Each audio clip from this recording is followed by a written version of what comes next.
Hello YouTube, this is Jereme K5TXY coming to you from 1042 Ham Radio, and along with me here is Chase Boyer KI5IRE Ham Radio, coming to you with a recap of the Dayton Hamvention 2024 in Xenia, Ohio. It was amazing. Chase, what do you think about it? It was pretty fun. Had a good time. Got to see a lot of good people, see some new stuff, get to hang out with some of the vendors. Yes, and there was vendors galore.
Self-adjusting, there's no die holes, automatically adjust your wire size up to 10 gauge. Maybe doing small stuff, LED wires, alarm wires, that's 26 gauge stranded wires. Just did them 4 at a time without nicking a single strand. Cutters right here. If you want to splice in the middle of a wire, you guys have probably done that before. Just pass the jaw right over the wire, and that opens up nice and clean right in the middle of the wire, so you can tie it or check a voltage. Doing a trailer light repair, just quick and easy. Cutters right here. And if you're doing connectors where you need the same amount stripped each time, we've got a stop right here. Adjust that stop to how much you need stripped. Put the wire to the stop, and now you got that exact amount for each one of your connectors. 35 online, that's our website. They're 25 here at the show. So 25 bucks, and they just self-adjust. Thank you, sir. Thanks, guys. Appreciate it. Quick strip, that's what this is. Quickstrip.info is our website. Yep. Say that again? Quickstrip.info. Thank you.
words a minute.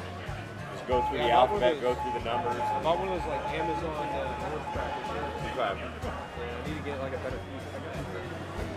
Have you seen these keys? There was some of our friends from other ham radio YouTube channels, some vendors we met down in Orlando as well. So just a recap of what happened. Left my house, Houston, Texas, 7:30 p.m. Wednesday night. Went and picked up Chase at his work, Channel 4 in Dallas. Got his stuff loaded over, and then we just hit the road. Went up through Arkansas, Tennessee, which, by the way, your roads suck. Then up through Kentucky, and then on into Ohio. One place in Kentucky we did stop, though, was Mammoth Cave State Park. Tried to do a POTA activation there. Unfortunately, it was no dice. Didn't activate the park. We wanted to get back on the road.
Did that, went all the way up to Cowan Lake State Park in Ohio. It was an amazing experience there, beautiful country.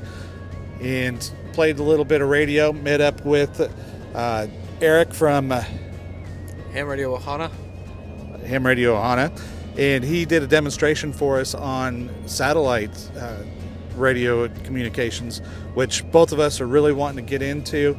Chase managed to score himself a demo antenna through Arrow Antennas. So that review on his channel will be forthcoming. That Friday, unfortunately, was kind of rainy, muddy.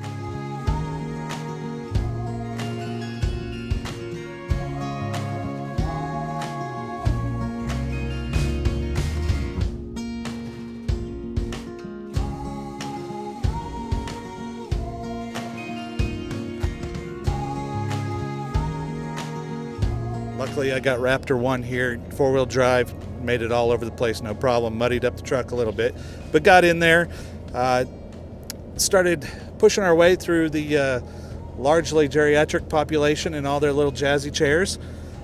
But we did manage to do a walkthrough. Yeah, we were elbow to elbow with some of America's best, finest generation. However, I did see a few young folks there, which is great. Saturday was like Kid Appreciation Day or something through ARRL. So the kids were in there. It was good to see some of the younger folks doing. Carlos live at Terminal Velocity also did a jump on Saturday for the kids too. That's right. He actually just wanted to talk to the kids, but unfortunately had some lid that kept pushing his way in. But he did have a backup plan. Always have a backup plan. He had a different frequency that they QSY'd to, and he was able to get most of the kids get some contacts done. But that Friday it was a little bit rainy. Got around, did a little bit of a walkthrough at the vendors, met up with some of our cohorts. And hey, WA5TXY, how are you? This is Mike K at MRD. Where are you? We're here at Hamvention and you're not here. What's going on, man? David, WA5TXY, shout out from a fellow Texan, North Texas area. Wish you were here, man. TO, temporary offline. Actually visited with Chase a little bit, scored him an antenna that he brought out, and Chase will do a review on that one a little bit later. Yeah, it's been a long several days, a lot of miles. I think we're already up to about 2,200 miles. We did a different route coming back. We'll get into that here in a second. The Saturday was just a great day, beautiful weather.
got around to the vendors, did some video on.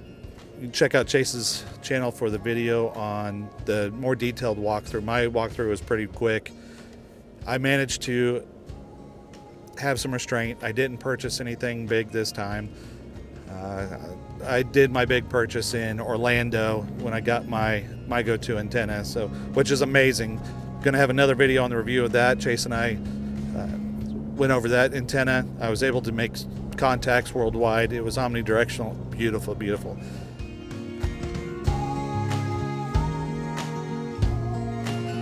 Saturday was just a full day of getting content. I had 3 steaks on a stick. Did you have any of those steaks on the stick? No, I didn't have any of those. I did have a, what's it called? A panini or whatever the thing was called? Stromboli. Stromboli, yeah, the Stromboli. Yeah, Chase had the Stromboli. The steak on the... So I didn't pass out. Yeah, he's got to have his carbs. The steaks on the stick, a little pricey, but oh my gosh, tender. They melt in your mouth. So I had some of them. And then we went... Pork chop sandwich? I did not do a pork chop sandwich. I didn't either. You didn't either? No. There was going to be a meetup with a pork chop sandwich, and we ended up actually being late that day and didn't get our pork chop sandwich. Saturday at 2 o'clock at the flagpole. We did not make that. No, unfortunately. The Toads meetup? Yeah, Toads meetup. Yeah, we didn't make that, so no pork sandwich. I hear they were fabulous, though. Saturday evening, we went back, did some POTA at our park, I got, I think, like almost close to 30 contacts between FT8 and sideband. I had a guy from North Pole, Alaska hit me up and get a 5.9 signal report. So that was pretty exciting. Chase did his. I'll let him talk about that here. I think I got 30 contacts total. Even made some satellite contacts the night before.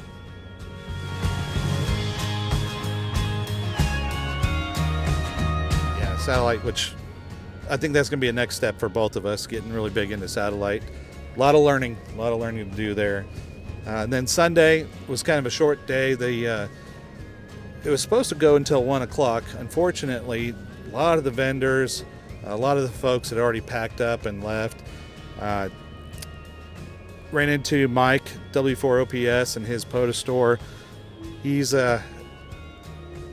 actually stayed in our campground as well, so he came over and visited a little bit. Got to enjoy some evenings with him. So shout out to Mike Turner. We'll be chatting later. Sunday, we left right from the Greene County Fairgrounds and hit the road because Chase had to get back here to work. Went through Indiana, which your roads suck worse than Tennessee. Indiana residents, you should be complaining. Then through Illinois, got through Illinois as fast as we could. We didn't feel like getting covered by communist goo in Illinois. Down through Missouri, my old state, got to show Chase some of the Ozarks. Went to Onondaga State Park, and we were going to do some POTA. Chase did actually get in there and do some contacts. Something that was kind of strange living in this modern day is that we didn't have any cell phone service, didn't have data. We didn't have television. We had 3 FM radio stations that would come through. But I tell you what, even in this modern day, things don't work, things aren't there. HF radio propagation still comes through. Chase was able to activate the park. I'll let him talk about that. Yeah, I made, 17 contacts on FT8 last night. Sideband was all right. Tried to work some DX stations. Couldn't hear me, but yeah, made some contacts. Logged them in a Polo. Shout out to Sebastian KI2D for developing a good POTA software or POTA logbook that actually works offline. Yeah, luckily, because he and I, neither one of us thought to even look up what the the POTA park number was, which was US 1776, which is really cool for that park. And we didn't know our grid square, but the new software worked out really well, so good job on that one. Hope to see that grow and become more of a staple. And sorry, Mike, Kate, MRD, hammers might be a goner. So we're working our way back down to Dallas. Chase has got to get there. As soon as we get there, he's going to jump back in the news truck and go out, and he's going to be working night shift, as long as I don't kill us here. Working night shift, which I usually work night shift, but I'm going to go to sleep. So sorry, I'll I'll think of you while you're working, Chase. And then I'll probably work my way back home tomorrow morning and then see what kind of mess is in life for me. Because while I was gone, had that nasty storm go through Houston, and my house was in the direct impact of that. So we'll see what's waiting for me. But other than that, Dayton Hamfest was great. The vendors. One thing I have to say is, if you have a chance, get a hold of some Messi and Poloni cabling. Not only is it becoming the gold standard of cable, but just Stefano Messi is just an amazing man. He took, was it about an hour out of one of the days? About an hour out of one of the days with us. And we just talked about cabling, and he's going to work with us, provide us with some of his what? Some samples, and we're going to put them through the ringers. And I have really good feelings that it's just going to last, because one of the things we did at Mammoth Cave is Chase had his 891 and was using some other, won't mention, cabling, and it was getting an SWR of like 5-to-1. And he was like, go get the POTA Flex and see what happens. I'm like, it's not going to make that big of a difference. Well, color me surprised. It took a SWR 5-to-1 down to a 2.5-to-1, and we were actually able to transmit on his 891 with that. So, I mean, just the quality, the workmanship, and he was explaining to us some of the manufacturing process, and it is just amazing. So, check out Messi and Poloni. They're way stacked on orders. So, good luck getting. Yeah, for a good reason. Other than that, look forward to some product reviews coming up. We got our nice little hats from the Dayton Hamfest volunteers. Still have my little badge on. I could probably get rid of that now. It's doing me no good. But we'll talk to y'all later. And from Chase, KI5IRE, and myself, K5TXY, 73, folks. Boyer, what are you working on right now? Trying to edit stuff from Dayton Hamvention.